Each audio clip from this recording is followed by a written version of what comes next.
Bom dia, gente querida de paz e bem. Um bom e abençoado domingo da Santíssima Trindade para todos e todas. Paz e bem, gente querida.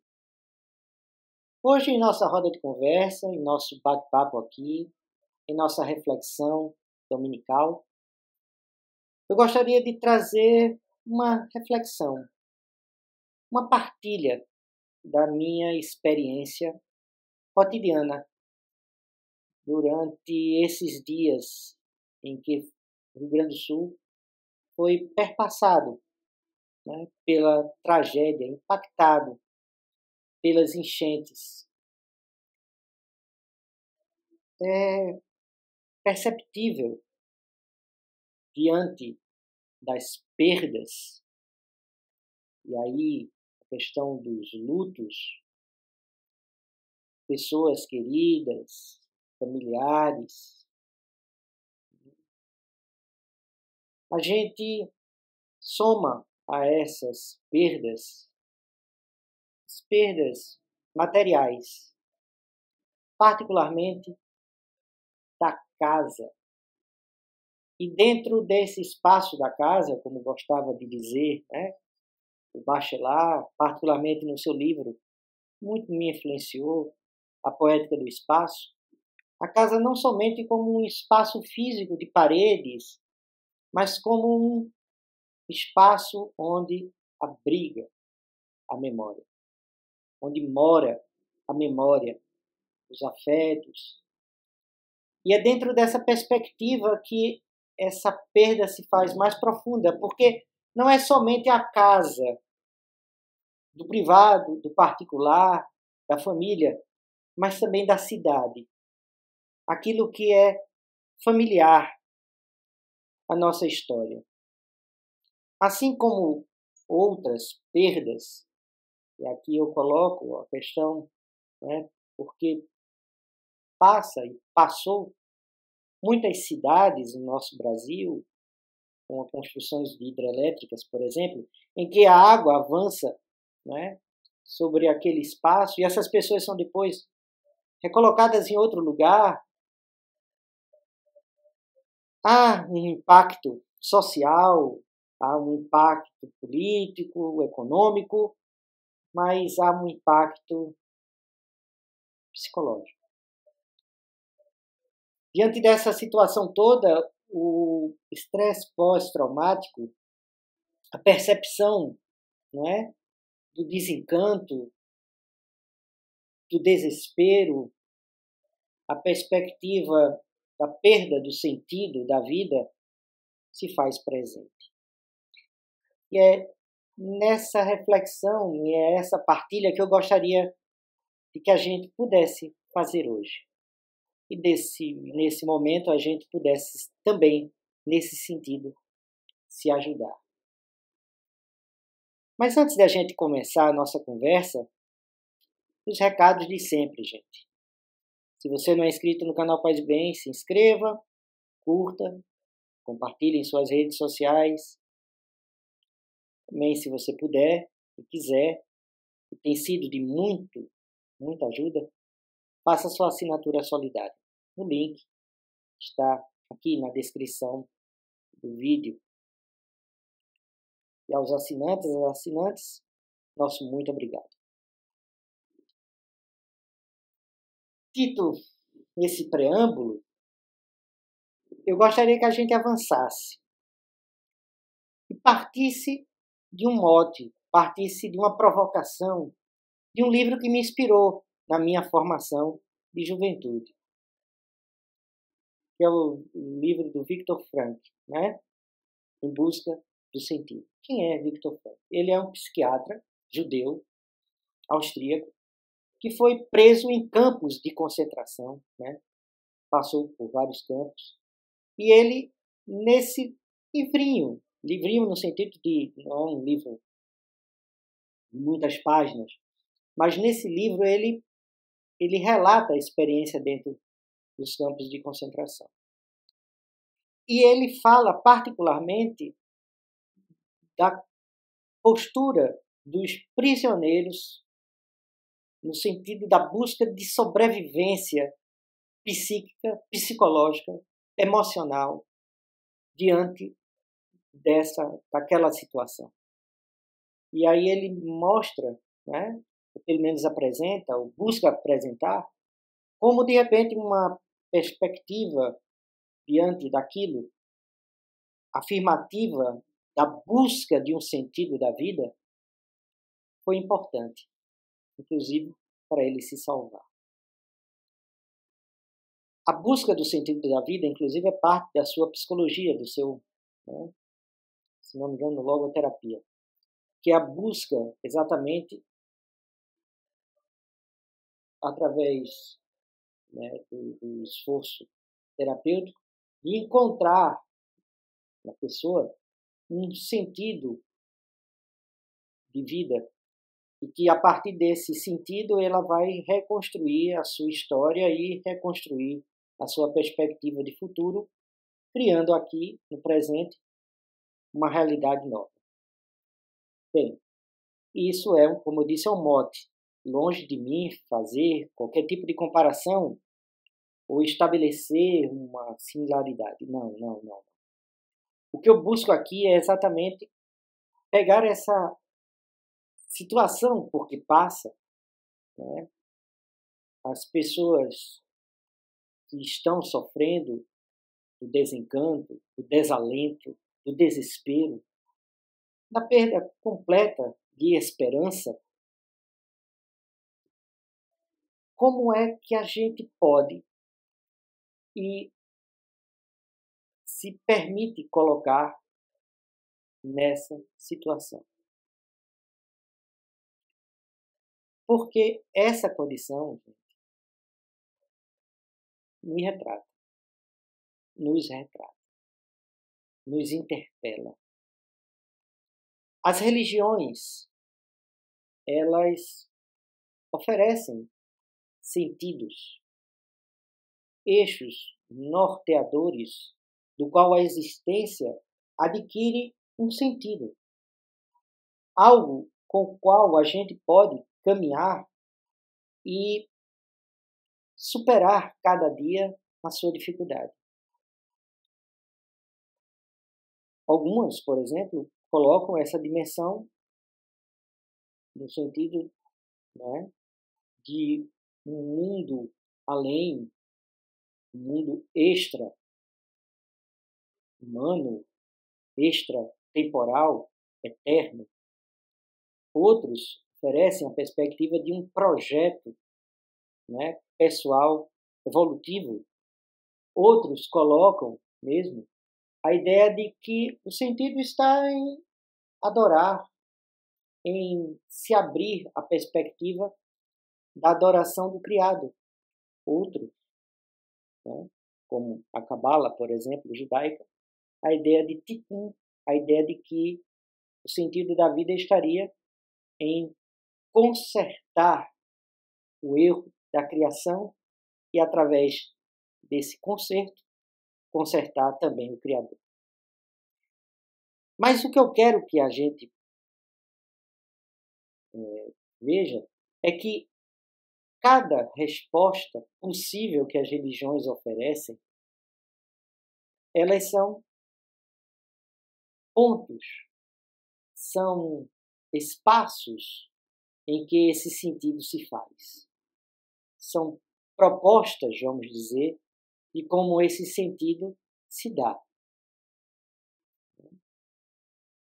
Há um paraíso, né, além dessa vida, desse plano, ou através do esforço contínuo no sentido de uma evolução pessoal, que nos dá uma meta dentro de um espaço mesmo, né, de iluminação, né, diante da existência, a gente vê que em cada resposta se faz uma precariedade. Porque é sempre uma resposta externa, é sempre uma resposta que se coloca diante de nós também como uma busca. Como assim, reverendo? Diante das propostas oferecidas pelas religiões, nas suas mais diversas expressões, elas oferecem respostas ou propostas para esse sentido, que podem fazer sentido ou não para mim. Mas qual o sentido? Qualquer espiritualidade, eu volto mais uma vez a bater nesse ponto, qualquer espiritualidade madura, qualquer espiritualidade verdadeiramente coerente, né, que busque, né, diante de uma realidade existencial, ser essa busca espiritual, ou ser essa vivência espiritual assertiva, ela necessita ser um permanente afirmar do sentido. E sempre uma resposta pessoal, intransferível. Se os antepassados, se os outros, se a vizinha, se a pessoa aí do lado, se sua companheira ou companheiro, enfim, a resposta é sempre sua. É você que deve dar sentido a essa busca do sentido. E deve, nesse encontrar o sentido, buscar sempre, né, afirmá-lo. Não como uma dogmática, não como algo fechado, como uma receita, como algo definido, mas como algo que me norteia. E que diante do tempo adverso se coloca como possibilidade de resposta ao enfrentamento do cotidiano. A busca do sentido é algo central. E que diante de um mundo de transformações e desafios e mudanças em todos os sentidos, se faz necessário. E como eu disse no início, deve nos interpelar. A mim, a você, a nós todos, todas, como sociedade, como humanidade. A busca do sentido é a pergunta central de toda uma vida. É ela que faz com que a gente possa pensar possíveis caminhos,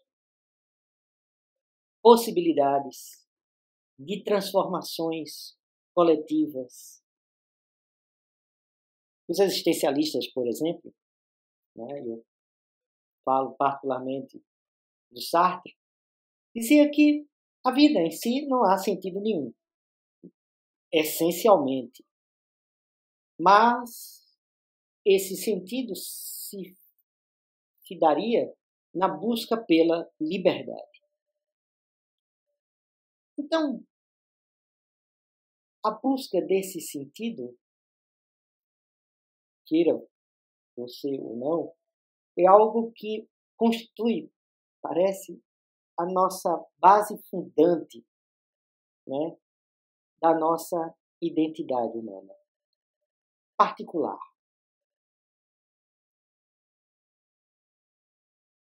Sendo um sentido essencialista, né, um sentido transcendental que se situa além de mim, ou algo a ser conquistado na luta, né, ser construído na luta cotidiana da vida, Independente dessas duas posturas, o sentido deve ser buscado. Diante dessa tragédia, o desencanto, o desespero, o desalento, a desesperança, nos questiona, nos deve questionar. Não me perguntem por que os sinos dobram. Eles dobram por nós. Quando alguém aqui no Rio Grande do Sul expressa, né, o seu desencanto, o seu desalento, o seu desespero, a sua falta de sentido em viver, essa pessoa nos convoca a nos juntarmos a ela nessa busca, nessa procura, que passa necessariamente por uma partilha. A solidariedade não se faz só através, né, do envio de alimentos, de roupas, de agasalhos, coisas essenciais, importantíssimas, mas também no reencontro nosso como nação, como campo progressista, como espaço, né, de contestação a esse sistema, ao modelo de desenvolvimento predatório, agrocapitalista, que a gente construa um novo sentido entre nós. Mais uma vez, eu aqui advogo. A gente construir um projeto revolucionário no sentido de uma sociedade mais humana, mais fraterna, mais baseada nos valores humanos. É preciso reconstruir cidades, reconstruir lugares, reconstruir mentes e almas feridas, machucadas, né, pelo luto, pelo cansaço, pela falta de expectativa no futuro, oferecendo a essas pessoas e a nós um projeto novo, uma sociedade nova, um mundo novo. É nesse sentido que o Frank, né, Viktor Frankl, ele nos inspira, e deve nos inspirar. Que diante do absurdo há sempre um espaço de resistência, não somente reativo, no sentido de a gente, né, ali ficar resignado diante daquela situação, mas ativo, proativo, no sentido de transformar essa ferida em cura. Quirón está em Ares. É isso. Sinais, vozes partem e nos dizem que é preciso, como sociedade, como brasileiros e brasileiras comprometidas, uma nova sociedade, nos unirmos. Isso passa por reencontrar um roteiro apaixonante para esse país que está se reconstruindo e que passa pela nossa reconstrução pessoal como cidadão, cidadã, como pessoa. Que Deus nos abençoe. Fica aqui as palavras que espero que inspirem e que também ajudem a gente a refletir aí, no nosso cotidiano, na nossa vida. São pensamentos que me ocorreram durante a semana e que eu gostaria de partilhar com vocês. Fica aqui também o convite para, às 21 horas, vocês participarem do nosso grupo de oração ao fim do dia. Deixo, por fim, a bênção própria deste domingo da Santíssima Trindade. Recebam todos e todas, sem exceção, a bênção. A Santíssima Trindade nos abençoe e nos defenda em todas as situações e nos conduza pelos caminhos da verdade e da paz. Que a bênção de Deus Onipotente, Pai, Filho e Espírito Santo, seja conosco. Conosco habite eternamente. Amém. Paz e bem, gente querida. Forte, grande abraço, vindo aqui do frio do sul. Um abraço caloroso, humano, fraterno. Até próximo domingo, se Deus quiser.